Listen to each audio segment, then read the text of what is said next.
Whether you're a born and raised Arkansan, lived here for 30 plus years, or recently arrived to the natural state, this place we call home has a rich, diverse, and unique history. Since the website was launched in the mid-2000s, the staff of the Encyclopedia of Arkansas has tried to make sure that the story of this place is documented in an accessible digital format. This free resource has almost everything you might want to know about the 25th state, and the EOA staff are in the habit of finding the most fascinating of those stories to tell.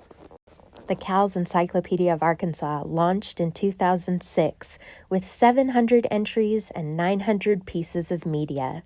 In 2019, we switched platforms from the original proprietary website to a newly designed WordPress site.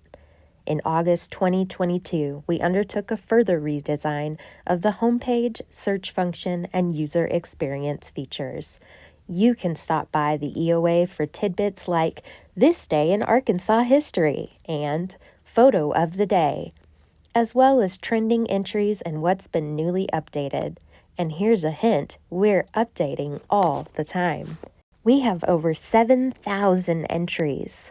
We're often compared to Wikipedia, but the difference is that our entries are peer-reviewed and professionally edited. Anyone can write for the Encyclopedia of Arkansas, but all entries are reviewed by other scholars, fact-checked, and edited for grammar and spelling. We have entries on every incorporated community, hundreds of unincorporated ones, and we're always seeking more. We have entries on government officials, from those who served in Congress to Arkansas constitutional officers to individual state legislators, even significant sheriffs, mayors, and county judges. Civil rights organizations from the national level, such as the NAACP, to the local level, such as CLOB, Council for Liberation of Blacks. We have military events from the Civil War, ranging from major battles in Pea Ridge down to the small local skirmishes. If someone in blue and someone in gray met in the woods between 1861 and 1865, we probably have an entry documenting it. And the natural environment. Birds, fish, mammals, but also fungi, lichen, fern, jellyfish. And we are always developing more. Developing entries on every film set or filmed in Arkansas, as well as every book, television show, and even individual episodes set in the state. Search for X-Files. We are used by government agencies and officials, students, media, genealogists, historians, local and national. Users have come from every continent, including Antarctica, and more than 230 countries. We have over 175,000 users each month. And boy, do we have media. We have over 17,000 pieces of media. We have worked with archives, libraries, museums, and universities around the state and the country to make sure that the Encyclopedia of Arkansas has visual images to illustrate our entries. But there is always more to find. We rely on everyday citizens to help us locate photos.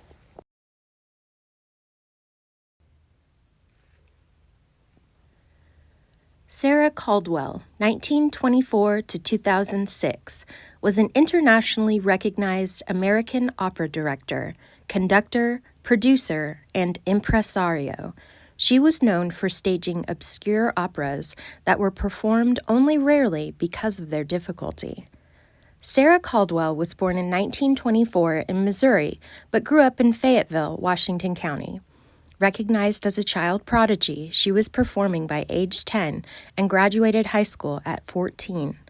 Caldwell studied psychology at UA, but left to study violin at Hendricks College in Conway, Faulkner County, and won a scholarship to the New England Conservatory of Music. In 1946, she won a scholarship in viola at the Berkshire Music Center in Tanglewood, Massachusetts. She served for 11 years as opera teacher Boris Goldovsky's chief assistant.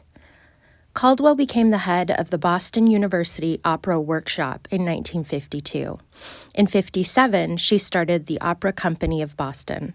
There, she staged a variety of operas, establishing a reputation for producing difficult works under pressure. In 1975, Caldwell was featured on the cover of Time magazine and became the first female conductor of the Metropolitan Opera the following year. She appeared with the New York Philharmonic Orchestra, the Pittsburgh Symphony Orchestra, and the Boston Symphony Orchestra. In 1978, she was the first recipient of the Kennedy Center Award for Excellence. She became artistic director of the New Opera Company of Israel in 1983. In 1996, President Bill Clinton and First Lady Hillary Clinton presented her with the National Medal of Arts. Caldwell staged more than 75 operas. After her opera company closed in 1991, she took many guest teaching and guest conducting jobs, including a brief stint as Distinguished Professor of Music at U of A in 1999. Caldwell died in 2006 in Portland, Maine, at the age of 82.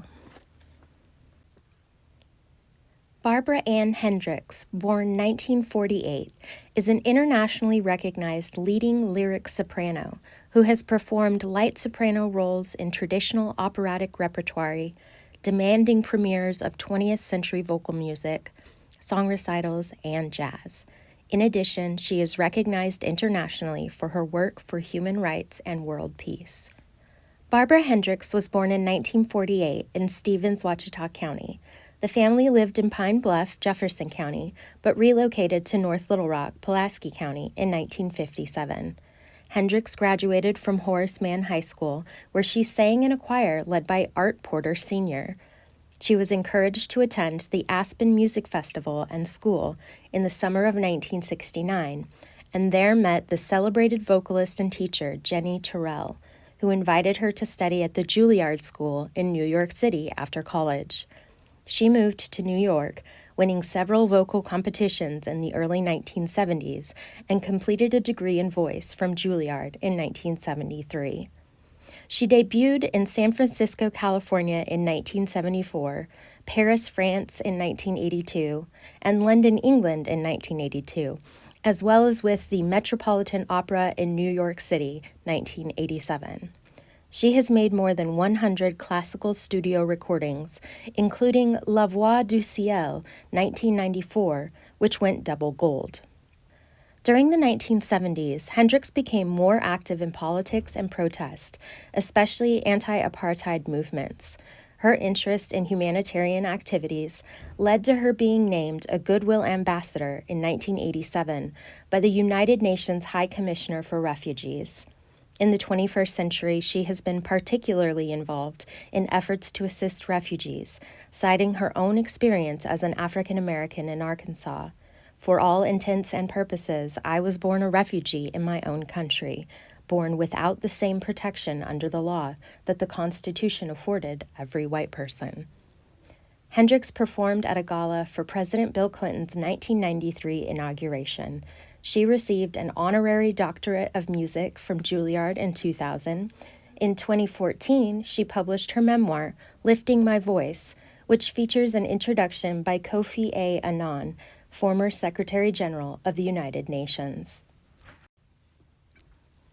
Patsy Montana, 1908 to 1996, was born Ruby Blevins and was a pioneering female country music singer whose signature song, I Want to Be a Cowboy Sweetheart, was the first record by a female country artist to sell 1 million copies. Ruby Blevins was born in 1908 near Hot Springs, Garland County. Raised on church songs, fiddle music, and the music of country star Jimmie Rodgers, Blevins headed to L.A. with her brother and sister-in-law in 1930. She studied violin at UCLA until a victory in a talent contest yodeling and singing Jimmie Rodgers songs led her to her own show on KMIC radio. Initially billed as the yodeling girl from San Antone, Blevins soon became Patsy Montana. In 1932, after 2 years breaking into the music business in Los Angeles, Montana returned to Arkansas, where country singer Jimmy Davis invited her to sing backup for him. A bigger break came in 1933 when she landed a job as vocalist for the Prairie Ramblers, a hugely successful Kentucky string band. She then appeared regularly on the enormously popular National Barn Dance, a pioneering country-themed broadcast that started before the Grand Ole Opry. Montana also toured steadily, even after her marriage in 1934 to Paul Rose. Her biggest hit, I Wanna Be a Cowboy Sweetheart, composed by Montana herself, was recorded in 1935. By this time, Montana was an established star with a clearly defined image as a cowboy pal who yodeled and dressed in full Western regalia, complete with gun and holster. In the 1940s, Montana contributed Goodnight Soldier to the war effort. Montana also appeared in several films. From 46 to 47, she had her own network radio show, Wake Up and Smile, on ABC, which featured her trademark greeting, "Hi, partner, it's Patsy Montana," accompanied by the thunder of horses' hooves. Montana returned to Arkansas in 1947 to raise her two daughters while doing radio shows on KTHS in Hot Springs and appearing on Shreveport's Louisiana Hayride. Montana continued to tour and make records into the 1990s, adding to her reputation as a hardworking professional. Between 1934 and 1992, she made more than 7,000 personal appearances in the U.S., Canada, and Europe. In the fall of 1995, just before her 87th birthday, Montana played concerts in Hope, Hempstead County, and Little Rock, Pulaski County. She was frail and tiny in her boots and hat, but she still sang and yodeled vigorously. Patsy Montana died in 1996. Later that same year, she was inducted into the Country Music Hall of Fame.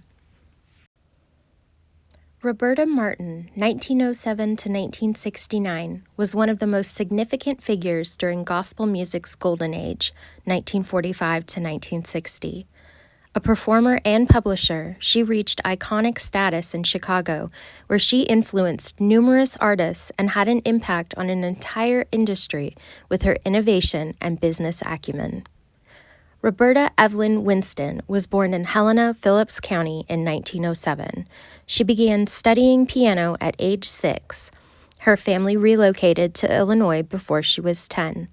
Winston played various church functions, working with Thomas A. Dorsey, the father of gospel music, at Chicago's Pilgrim Baptist Church, and eventually becoming choir director at the Windy City's Mount Pisgah Baptist Church.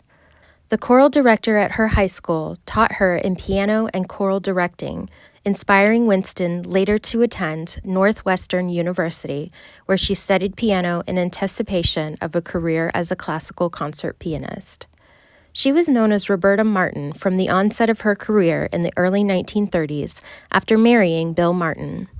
In 1932, she joined Thomas Dorsey and Theodore Fry's Chicago-based Young People's Choir and was eventually employed as the choir's pianist.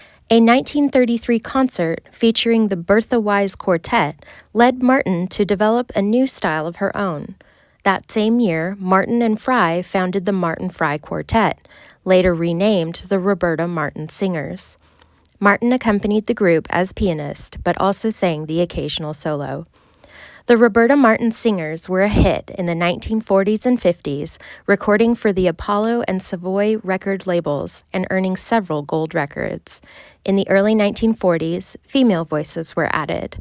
In 1939, Martin established her Roberta Martin Studio of Music, a Chicago-based gospel music publishing house, which distributed her compositions. At her funeral in 1969, 50,000 Black Chicagoans passed through Mount Pisgah Baptist Church to pay their last respects. Martin is buried at Chicago's Burr Oak Cemetery, where fellow Arkansan and gospel singer Sister Rosetta Tharpe is also buried. Martin was honored posthumously by the Smithsonian Institution in 1981 with a colloquium and by the USPS in 1998 with a commemorative postage stamp. Bonnie Montgomery, born 1979, is a singer, songwriter, and musician from Arkansas. A classically trained singer and pianist, she has made a name for herself in the field of country music. Bonnie Jill Montgomery was born in 1979 in Searcy, White County. She began singing in the Lutheran church, but her influences were wide-ranging.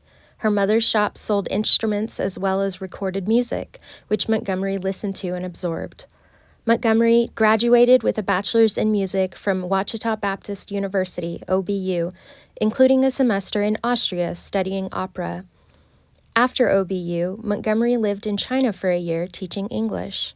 When she returned to the U.S., she spent countless hours in the archives of the University of Missouri, Kansas City, UMKC, listening to Americana and roots music. She graduated from UMKC with a degree in ethnomusicology. Montgomery lived in Nashville for 2 years, where she worked as an administrator for the Nashville Symphony and taught and wrote music. She moved back to Arkansas in 2009, where she began playing her first shows in Little Rock.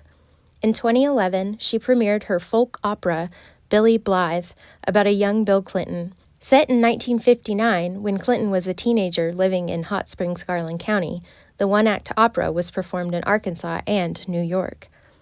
Later in 2011, she recorded a live album at the Cake Shop, a bar and live music venue in New York City. She began playing with musician and fellow Searcy native Nathan Howdeshell, and recorded 2 EPs with him before cutting her full-length studio debut, Bonnie Montgomery, released in 2014. The album, which featured Howdeshell on electric guitar, met with positive reviews.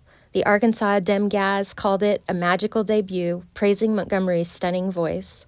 Montgomery and Howdeshell toured nationally and internationally for a time with the popular Arkansas band Gossip, playing as an opening act. In 2016, she won the Ameripolitan Award for Best Outlaw Female. In 2018, Montgomery released Forever, a concept album recorded in Austin with a more Texas-influenced sound. In 2019, she received the Americana Roots Artist of the Year at the Arkansas Country Music Awards. In 2021, she released the album Boat Songs 2002, about her 2002 trip to China via freighter. Her album River was released in November 2023. Gretha Denise Boston, born 1959, is a celebrated mezzo-soprano and Tony Award-winning actress. She made her Carnegie Hall debut in 1991 and won the 1995 Tony for Best Featured Actress in a Musical, the first Arkansan to be so honored. The same role earned Boston the Theatre World Award as Outstanding Debut Artist. She was also nominated for the Helen Hayes Award for Outstanding Lead Actress in a non-resident production for the 2000-2001 season at the Kennedy Center in Washington, D.C. Gretha Boston was born in Crossett, Ashley County in 1959. Her early musical training was in the Gates Chapel African Methodist Episcopal Church and in her high school choir. Boston attended University of North Texas, earning her bachelor's degree in music and performance. As a member of the a cappella choir, she recorded Mendelssohn's Walpurgisnacht with the Royal Philharmonic Orchestra in London, England. After graduation, she attended the University of Illinois at Urbana-Champaign, where she was a 2-time winner in the D'Angelo International Young Artist Competition. She studied further in Illinois and New York City and performed widely. Boston has performed operatic roles at the University of Illinois, the Intiman Theater in Seattle, Washington, and the Denver Center. She has performed with the New York Grand Opera, Buffalo Philharmonic, and the Opera Delaware. Her choral works include Messiah, Elijah, and Verdi's Requiem. Boston has appeared on television in PBS's An Enchanted Evening, A Salute to Oscar Hammerstein, and has also appeared on The David Letterman Show and The Today Show, as well as the television dramas Hope and Faith in 2004, Law and Order in 2001, and Law and Order Criminal Intent in 2004. In 2002, Boston played Bloody Mary in the national tour of South Pacific. She performed as Ethel in the musical Let Me Sing at the Charlotte Repertory Theater in North Carolina. She acted the role of Lola in the play Jar the Floor. In the field of musical comedy, Boston has performed the role of Velma Crowns in Portraits of Black Women in Church Hats. Boston resides in New York City. Twila Paris, born 1958, is a prolific contemporary Christian singer, songwriter, pianist, and author. She is the winner of many Gospel Music Association (GMA) Dove Awards and American Songwriter Awards, and has hundreds of published and recorded songs to her credit.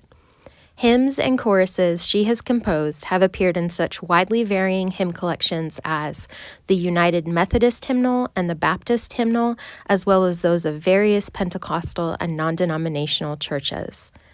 Twila Paris was born in 1958 in Fort Worth, Texas. Her mother was a songwriter, and her father was the founder of Youth with a Mission Ministries, YWAM, and Ecclesia College in Springdale, Washington, and Benton counties. She was raised in Elm Springs, Washington, and Benton counties.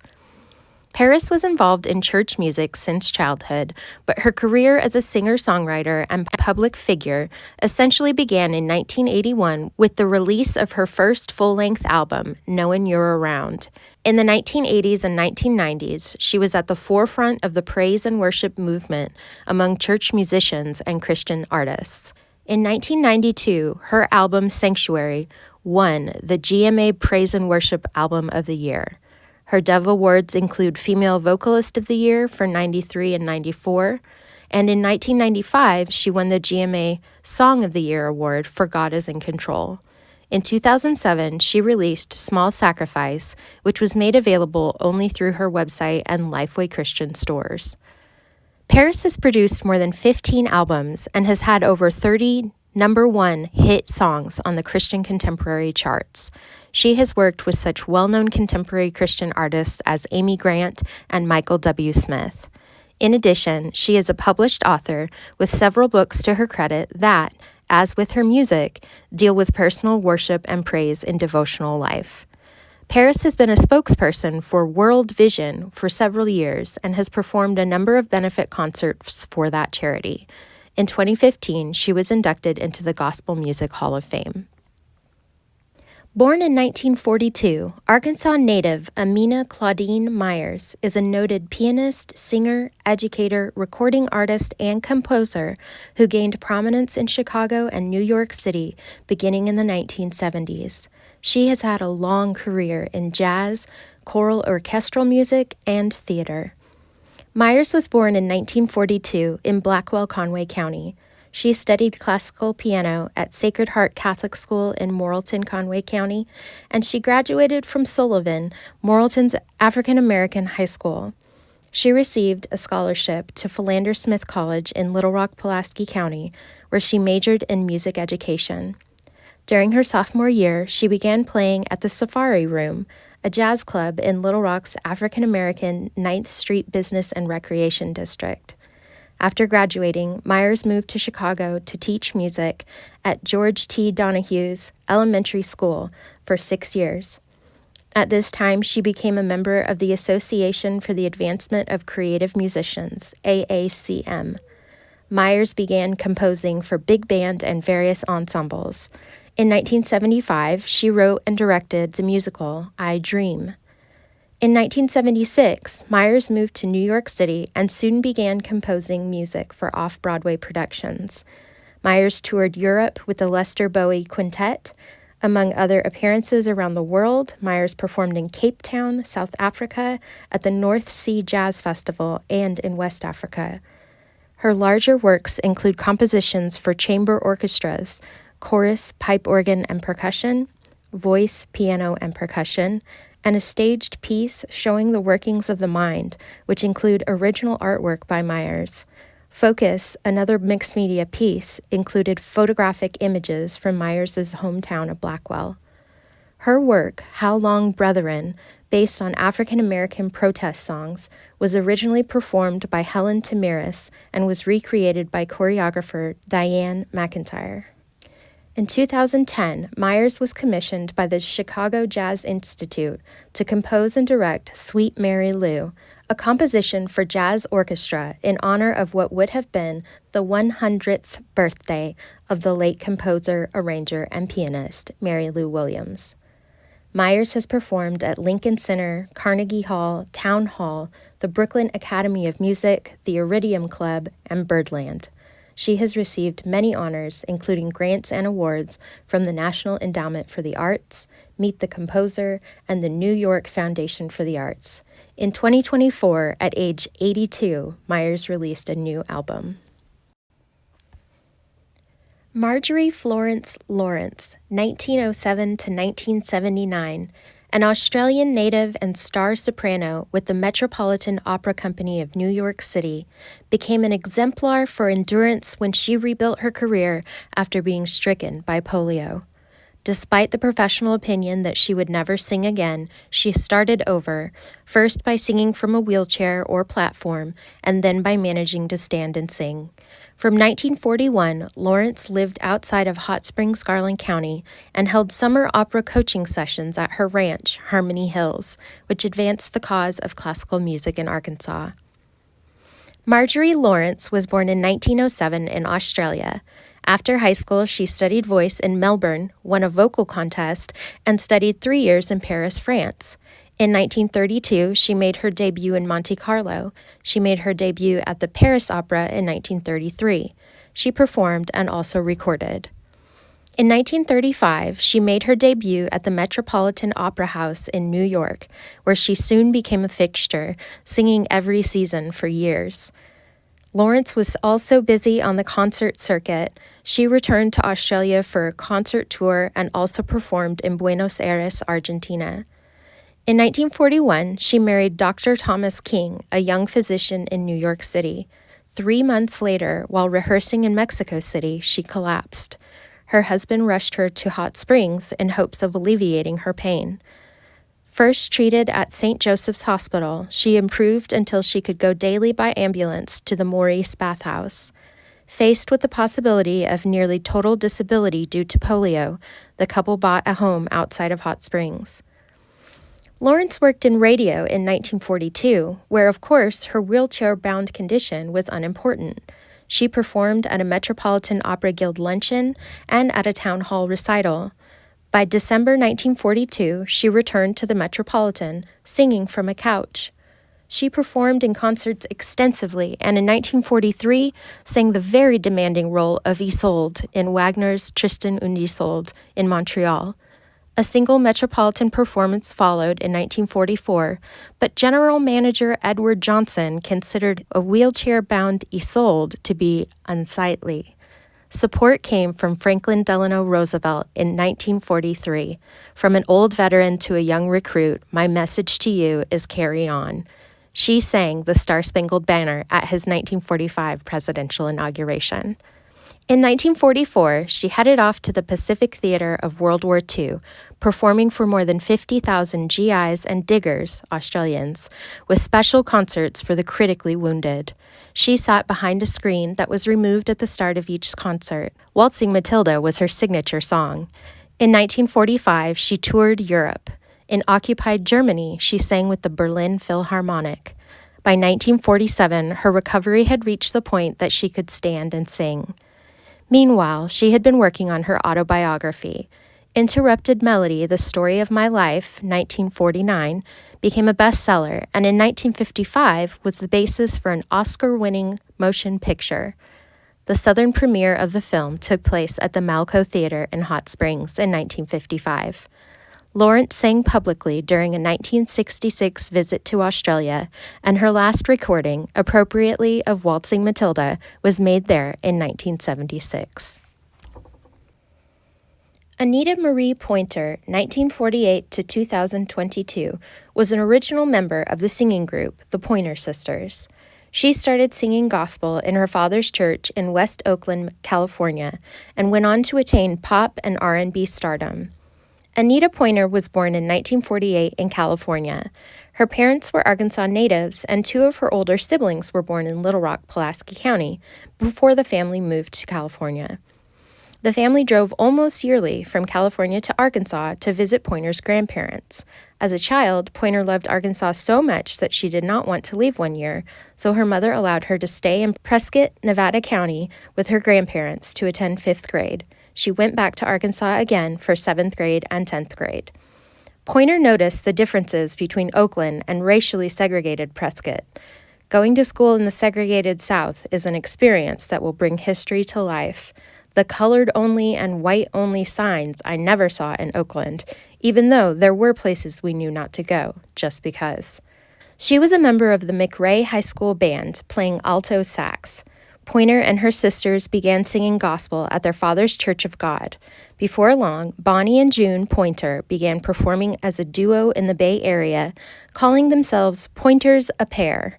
Shortly thereafter, Anita Pointer quit her job at a law office to join them, and the Pointer sisters were officially born.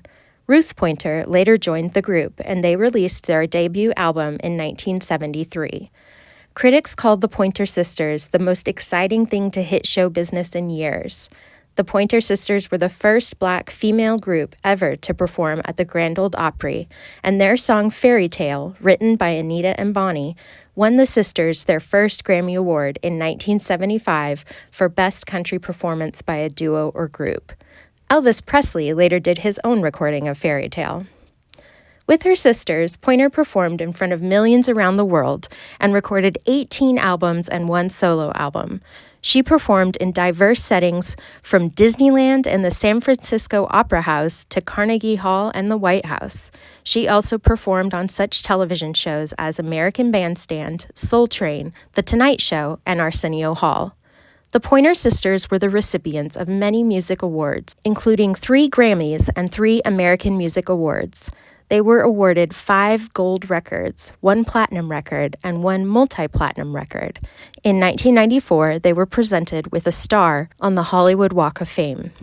Pointer said of Arkansas, "I do feel like home is where the heart is, and my heart feels at home in Arkansas. I love the South." Pointer died in 2022. Any questions? This is just the tip of the iceberg. The Cal's Encyclopedia of Arkansas is a rabbit hole I encourage you to jump down. No matter what you're interested in, Arkansas has it, and the EOA is where you can start looking.